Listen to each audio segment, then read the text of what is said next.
Olá, graça e paz. Estamos dando início a mais uma semana de leituras bíblicas da nossa jornada, a 25ª semana, na qual nós encerraremos o livro de Samuel, o primeiro livro de Samuel. Começamos na semana passada, lemos metade do livro, até o capítulo 15, e vimos ali a ascensão de Saul, o primeiro rei de Israel. Agora, nesta semana, veremos a decadência do reinado de Saul e, ao mesmo tempo, o surgimento de um novo rei, o rei Davi, muito conhecido nosso. Então, no capítulo 16, tem a escolha de Davi, a sua unção pelo profeta Samuel. Depois, no capítulo 17, temos a primeira vitória de Davi, ele começa já a aparecer como um herói de Deus. No capítulo 18 e 19, ele ganha um poderoso inimigo, que é o próprio rei Saul, né, que por inveja se torna começa a perseguir Davi. Mas, por outro lado, no capítulo 20, Jonatas, o filho de Saul, se torna um grande aliado de Davi também. Mas não tem jeito, Davi se torna um fugitivo a partir do capítulo 21 e vai até o final do livro assim. Mas algumas ocorrências, né, estão aí nesse período em que ele é fugitivo, que tem um sabor ali de aventura, né, esse período da vida de Davi. Então ele vai para o meio dos seus inimigos, finge de louco e tem uma série de situações ali, né? Inclusive fazendo o seu próprio exército, né? Paralelo com alguns outros fugitivos, alguns outros desalentados de Israel que se juntam a ele e formam o bando de Davi nesse período da sua vida, né? Mas no capítulo 28, o próprio Saul mostra talvez o ponto mais fundo da sua jornada aí em direção à apostasia, que é ele consultando uma médium, né, uma necromante, no capítulo 28. No capítulo 30, Davi vence os amalequitas, e no capítulo 31, Saul é derrotado finalmente pelos filisteus e, no meio do combate, resolve tirar a sua própria vida, e assim termina o livro e a história de Saul. Dos destaques desse trecho, claro, não podia faltar o clássico Davi versus Golias, né? Nesse trecho, lá no capítulo 17, nessa semana, nós leremos esse trecho tão famoso, a gente ensina para as crianças, né, a respeito desse evento. E é claro que, como adultos, a gente acaba prestando atenção em algumas coisas, por exemplo, o quanto aquela batalha é sanguinária ali, né? Davi, depois que o gigante já está caído, Davi vai lá e arranca a cabeça dele com a espada. Então, algumas partes a gente não conta para as crianças muito bem, né? Mas então o destaque certamente está aí, não apenas pelo gosto de aventura, mas porque ele é um ponto alto da narrativa na qual Davi se mostra o escolhido de Deus, o campeão do povo de Deus a partir desse momento, né? Um outro destaque que eu quero fazer para você prestar atenção nas suas leituras são os paralelos que o narrador traça entre Saul e Davi. A gente leu semana passada a história de Saul, estamos lendo agora a história de Davi, mas não se esqueça do que aconteceu, né? Porque ele vai traçando paralelos. Por exemplo, há muitas semelhanças na forma como os dois são ungidos por Samuel, né? Escolhidos por Deus e ungidos por Samuel, e também pela forma como eles recebem o Espírito Santo. Saul lá atrás e agora Davi também recebe o Espírito Santo, que nessa época agia no sentido de capacitar os homens a exercerem o papel que Deus tinha para eles, né? Esse o sentido de o Espírito Santo ungindo e capacitando esses homens, não é exatamente como o Espírito Santo faz no Novo Testamento na igreja, né? E também as diferenças, né? O autor faz questão de mostrar as diferenças entre Saul e Davi. Logo de cara, né, nós sabemos que Saul era tão alto e forte que ele destacava no meio da multidão, do pescoço para cima. Já Davi é um garoto, né? O próprio Samuel acha estranho, né? Esse menino não deve ser a quem Deus está procurando, né? Mas ele realmente, com a sua compleição ainda franzina, é o escolhido de Deus. Tanto é que depois ele não consegue nem vestir a armadura de Saul porque não cabe, né? Ele fica tudo solto ali, tudo desajeitado. Também o contraste entre Saul e Jonatas, né? Um pai irresponsável, um pai que se aliena do próprio filho, e depois Davi e Jonatas, dois amigos fiéis, né? Que se amam profundamente, numa amizade extremamente bonita de se ver, né? Saul perseguindo injustamente um homem justo, né, Davi, e por outro lado Davi poupando o rei Saul 2 vezes no capítulo 24 e 26, que ele tem a oportunidade de matar o rei Saul, ele não faz porque ele quer ser justo, né? E o rei é o ungido do Senhor. Então, a gente vê claramente o contraste entre a personalidade de um e a personalidade do outro, né? E é claro, o final do livro termina com Saul mais do que derrotado e Davi como mais que vencedor, né?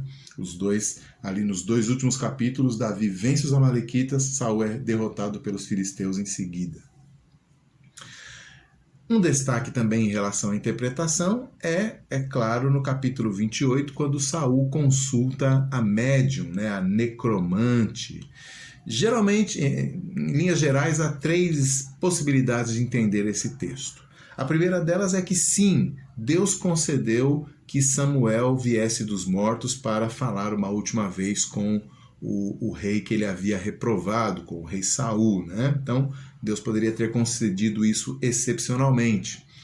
Deus age de maneira contrária ao geral, né? A regra geral, inúmeras vezes, né? Você pensa, por exemplo, em Balaão, lá em Números, né? Um profeta pagão que Deus usa, fala com ele até através de uma mula, né? E usa aquele profeta para abençoar o seu povo. É uma excepcionalidade, né? Ou, por exemplo, uma excepcionalidade muito grande também, conforme você vê a transfiguração. Né? Jesus transfigura diante dos seus discípulos e ele recebe Moisés e Elias. Então a gente vê ali uma situação que não é comum. Os mortos não voltam para falar com os vivos, mas 2 homens que estavam já do outro lado, né, voltaram para falar com Jesus. Então há algumas excepcionalidades que Deus faz. Então uma possível interpretação é que Deus abriu uma exceção e permitiu que Samuel voltasse dos mortos para falar uma última vez com Saul, por intermédio de uma necromante, de uma pagã ali, de uma feiticeira, né? Essa é uma possibilidade. E de fato o texto descreve como sendo Samuel mesmo que está ali, né? E dá até a impressão que a feiticeira se espanta com a situação toda. Então, essa é uma possibilidade. Segunda possibilidade é que não foi Samuel está lá descansando no seio de Abraão, mas um espírito enganador apareceu ali, se apresentou e enganou não apenas Saul, mas também a feiticeira, né? Ela talvez fosse até uma charlatã, mas naquele momento um espírito enganador usa as suas mandingas ali, os seus rituais, para se apresentar e falar com Saul, né? A gente sabe que Deus permite isso também, né? Lá em 1 de Reis, capítulo 22, Deus concede, né, autoriza um espírito enganador para ser um mentiroso na boca dos profetas para desencaminhar o rei Acabe. Então, há uma possibilidade aqui também de interpretar assim, mas o fato é que o texto não nos fala disso, né? O texto apresenta realmente Samuel ali e não fala nada a respeito de um espírito enganador, né? Agora, temos que concordar que o fato de que Samuel se apresenta pode ser apenas a linguagem fenomenológica, como nós falamos, ou seja, o que a mulher disse, Saul acreditou, e portanto é esse o relato que nós temos, do que ela disse, né? E não do que é a realidade espiritual por detrás naquele momento. E a terceira forma de interpretar esse texto é que não, a médium não recebeu Samuel e nem recebeu ninguém. Ela apenas estava enganando o rei, era uma charlatã que enganou o rei Saul, dizendo, olha, estou vendo um homem, né, com uma capa, e aí Saul é que identifica como sendo Samuel, né? Nem mesmo ela que fala. E aí então ela fala ali alguma coisa, profecias de maneira muito genéricas, né? Já estava claro que Saul estava no final do seu reinado, então ela fala, você vai estar aqui comigo, né?